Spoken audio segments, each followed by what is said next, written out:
அனைவருக்கும் வணக்கம். நம்ம டெய்லியும் prelims and mains point of வியூல கரண்ட் அஃபேர்ஸ் கொஸ்டின்ஸ் வந்து பார்க்குறோம். இன்னைக்கு என்ன கொஸ்டின்ஸ் இருக்குது அப்படிங்கிறத பார்ப்போம். ஃபர்ஸ்ட் கொஸ்டின் பார்த்தீங்கன்னா 79 இந்தியன் யூனிவர்சிட்டிஸ் ஆர் ரெப்ரசன்டட் இன் QS வேர்ல்டு யூனிவர்சிட்டி ரேங்கிங்ஸ் அப்படின்னு சொல்லி கொடுத்துருக்காங்க. ஓகேங்களா? அதாவது QS வேர்ல்டு யூனிவர்சிட்டி ரேங்கிங்ஸ் அப்படின்னா குவாக்கரலி சைமன்ஸ் அப்படின்னு சொல்லி சொல்லுவாங்க. ஓகேங்களா? ஸோ QSன்னு நம்ம தெரிஞ்சுக்கலாம். ஸோ உலக அளவில் இந்த யூனிவர்சிட்டிஸில் இருக்காங்களே பல்கலைக்கழகங்கள் இவங்களை தரவரிசைப்படுத்தக்கூடிய அமைப்பாக இந்த QS அப்படிங்கிற அமைப்பு இருக்குது. சரிங்களா? ஸோ அதனுடைய தரவரிசைப்படி பார்க்குறப்ப உலகளாவிய பல்கலைக்கழகங்களில் இந்தியாவுடைய பல்கலைக்கழகங்கள் 79 பல்கலைக்கழகங்கள் அந்த ரேங்கிங்ஸில் வந்து இருக்காங்க. அதில் there are 9 Indian universities in top 50 places. முதல் 50 இடங்களில் பார்த்தோம்னா 9 இந்திய பல்கலைக்கழகங்கள் வந்து இருக்கிறாங்க. சரியா? So IIT Madras secured 31st position இந்த ரேங்கிங்ஸ் அப்படின்னு சொல்லி கொடுத்துருக்காங்க. ஸோ இந்த வேர்ல்டு யூனிவர்சிட்டி ரேங்கிங்ஸில் Massachusetts Institute of Technology MIT அமெரிக்காவில் இருக்கு இல்லையா? ஸோ இவங்க 13வது வருஷமாக முதல் இடத்துல இருக்காங்க, ஃபர்ஸ்ட் பிளேஸில் இருக்காங்க. சரியா? ஸோ இந்த தரவரிசையில் இந்தியாவோட பெஸ்ட் பெர்ஃபார்மிங் எஜுகேஷனல் இன்ஸ்டிடியூஷனாக IIT மெட்ராஸ் வந்து இருக்காங்க. ஓவராலாக 31வது இடத்துல இருக்காங்க. இந்தியாவிலிருந்து ஃபஸ்ட்டு ஓவராலாக 31வது இடத்துல இருக்காங்க. மூணுமே கரெக்டான ஸ்டேட்மெண்ட் தான். ஆல் கரெக்ட் அப்படிங்கிறது தான் கரெக்ட் ஆன்சர். அடுத்தது, consider the following statements. Mission Amrit Sarovar was launched in 2022. It aims to rejuvenate 75 ponds in each district of the country. அதாவது மிஷன் அம்ரித் சரோவர் அப்படிங்கிறது பார்த்தீங்கன்னா 2022 தொடங்கப்பட்டிருக்கும். இதனுடைய நோக்கம் என்ன அப்படிங்கிறத அடுத்த பாயிண்ட்ல கொடுத்துருக்காங்க. நாட்டின் ஒவ்வொரு மாவட்டத்திலும் 75 குளங்களை புத்துயிர் பெறுவதை இது நோக்கமாக கொண்டுள்ளது. ஏன் 75ங்கிற நம்பர் அப்படின்னு பார்த்தீங்கன்னா 75th இயர் ஆஃப் இண்டிபெண்டன்ஸ்ல இந்த திட்டத்தை கொண்டு வந்திருப்பாங்க 2022.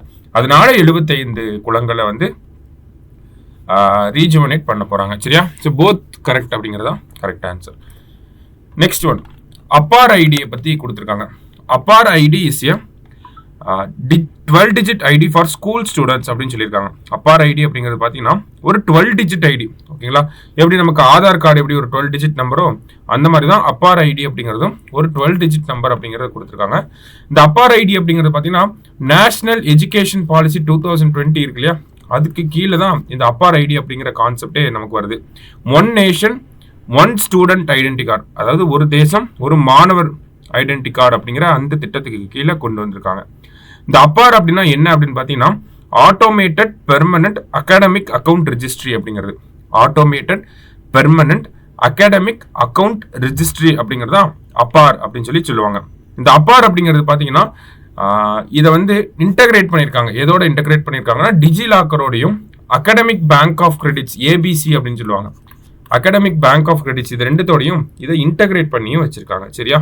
அப்போ அப்பார் ஐடி அப்படிங்கிறது பள்ளி மாணவர்களுக்காக 12 இலக்க ஐடி. ஃபர்ஸ்ட் ஒன் கரெக்ட் தான். டிஜிலாக்கரோடையும் கல்வி வங்கி கடன்களோடையும் ஒருங்கிணைக்கப்பட்டிருக்கு. இந்த அகாடமிக் பேங்க் ஆஃப் கிரெடிட்ஸ் அப்படிங்கிறதும் நேஷனல் எஜுகேஷன் பாலிசி 2020 கீழே தான் கொண்டு வந்திருப்பாங்க. ரெண்டுமே கரெக்ட் தான். போத் கரெக்ட் அப்படிங்கிறதா correct answer. Next one, the capacity of Bharat small modular reactor is 200 megawatt. Bharat சிறிய மாடுலார் உலையின் திறன் 200 மெகாவாட் அப்படின்னு சொல்லி கொடுத்துருக்காங்க.